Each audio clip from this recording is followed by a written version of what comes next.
सांगली शहर चांगले करण्याची जिद्द मनात होती। त्यासाठी मोठे प्रोजेक्ट आणि मोठी गुंतवणूक वाढवण्यासाठी शहर क्लीन हवं असतं। त्यासाठी अतिक्रमण निर्मूलन मोहीम प्रभावीपणे राबवली।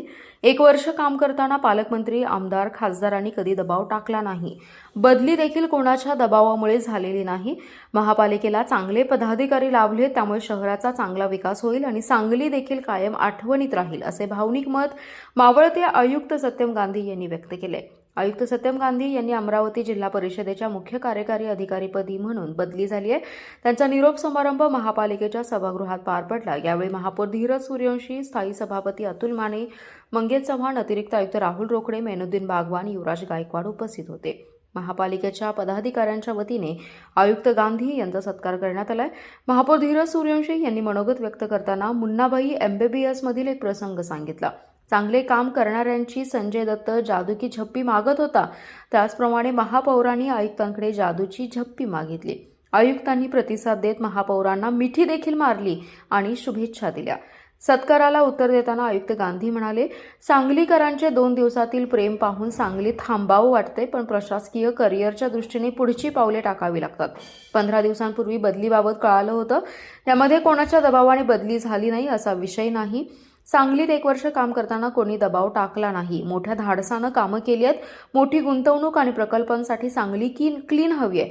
राज्यात सांगलीची ओळख चांगली व्हावी यासाठी काम केलं। मनात जिद्द होती म्हणून काम केल्याचं मत त्यांनी व्यक्त केलंय। काही अवसर नाही आला, पण आज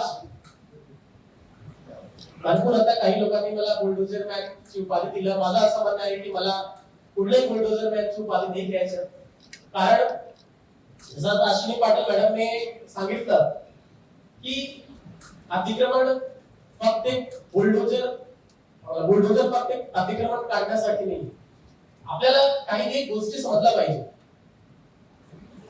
सांगलीला जर मोठी गुंतवणूक आणायची आहे, सांगलीला जर आपल्याला चांगली करायची आहे, सांगलीला जर आपल्याला क्लीन करायचे आहे, साफ करायचे, सुंदर करायचे आहे, तर काही असा निर्णय आपल्याला घ्यावा लागतोय ज्या निर्णयामुळे एक पार्टी लाभ होणार आहे, दुसऱ्या पार्टी थोडा दुःख होणार आहे।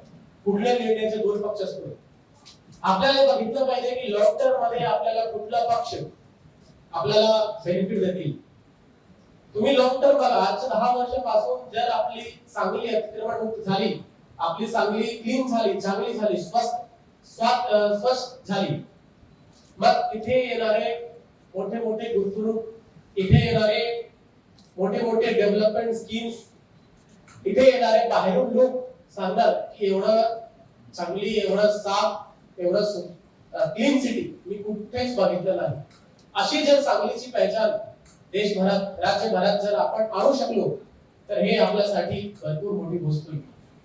आज कोणी जर बारामतीचं एक्झाम्पल देतो, बारामतीला एकदा जाऊन बघा, तिकडचे डेव्हलपमेंट तिकडे किती क्लीन होतं। तसं महापौरांनी आता सांगितलं की तुम्ही बदली करून घेतलं, कोणी दबाव टाकला की कोणी तुम्हाला चॉईस दिला की बदली करून घ्या, नाही तर कॉम्प्रोमाइज करा। याच्या सगळ्यांच्या बद्दल मी थोडा आपल्याला क्लॅरिटी देऊ इच्छितो की मागच्या 1 वर्षात मी 15 एप्रिलला जॉईन केलं होतं, आज 5 एप्रिल झालेला आहे। मागच्या 1 वर्षात मला माननीय मुख्यमंत्री महोदय, माननीय पालकमंत्री महोदय, माननीय इकडचे आमदार, माननीय खासदार, सगळे पदाधिकाऱ्यांचा भरपूर सपोर्ट मिळाला। माननीय पालकमंत्री महोदयांनी आजपर्यंत मला कुठलीही काम चुकीचं सांगितलं नाही, कुठलीही काम असं नाही सांगितलं जे माझा आयडियोलॉजीच्या विपरीत जात होतं। त्यांनी मला सांगितलं आयुष्याला बघून घ्या, पण त्याच्या पुढे काहीच नाही, मला करावंच लागेल। किंवा कुठलेही माननीय आमदार असू द्या, कुठलेही माननीय खासदार असू द्या, कुणी आजपर्यंत मला असं काही सांगितलं नाही। त्यामुळे मी इथे 1 वर्ष धाडसीपणे काम करू शकलो। माझा असं व्यक्तिगत म्हणणं आहे, जर आपल्याला कुठल्याही शहरात चांगली गोष्टी घडायच्या आहेत तर जे आपले लोकप्रतिनिधी असतात आणि प्रशासन असतात त्याच्यामध्ये चांगलं तालमेल होणं फार आवश्यक आहे। जर आपण असं समजून घेतलं की प्रशासनात सगळ्या गोष्टी आहे, आम्ही बुलडोझर चालू टाकू, तसं होणार नाही।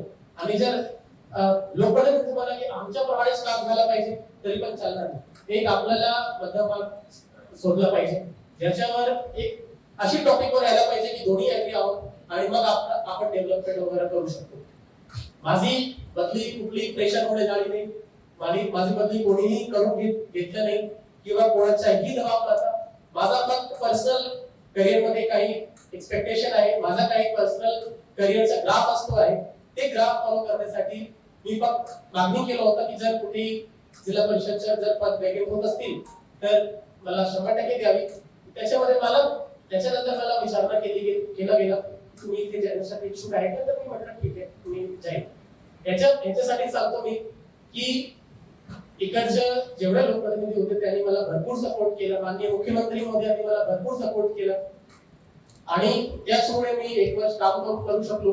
जेव्हा माझी बदली झाली महापौर महोदयांनी मला 4 कॉल केला, मी थोडा कॉलवर बिझी होतो, मी यांना कॉल बॅक केलं की यांनी सांगितलं मी येतो भेटायला आपलं. मग आमच्या दोघांना खूप हे चाललं कशाला बदली घेते का झालं काय तर मी सांगतो काहीच नाही, फक्त करिअर असतो नाही, आपल्या सर्वांचं करिअर असतं त्याच्यामध्ये आपल्याला प्रोग्रेस करायचं असतं, त्यामुळेच ही ट्रान्सफरची प्रक्रिया झाली आहे. मला फक्त एवढंच म्हणायचं आहे की सांगलीकरांना एक चांगला पदाधिकारी मिळाले आहेत, चांगले लोक मिळालेले आहेत, चांगले महापौर उपमहापौर विरोधी पक्ष गटनेता सगळे गोष्टी चांगले मिळालेल्या आहेत. आपल्या सर्वांना प्रत्येक सांगलीसाठी चांगली करून द्यायची आहे आणि मी एवढेच बोलून थांबतो. फक्त मी भविष्यात जिथेही माझी पोस्टिंग होईल, जिथेही मी जाईल, 100% मला सांगलीची आठवण राहील. मी माझी पहिली पोस्टिंग मध्ये प्रोव्हिजनला खानदेश होतो, त्याच्यानंतर काही काळासाठी विदर्भ गेलो, त्याच्यानंतर काही 1-1.5 वर्षासाठी कोकण गेलो, आता मी पश्चिम महाराष्ट्रामध्ये काम केलं 1 वर्ष, तर परत मला विदर्भ जायचं आहे. पूर्ण महाराष्ट्र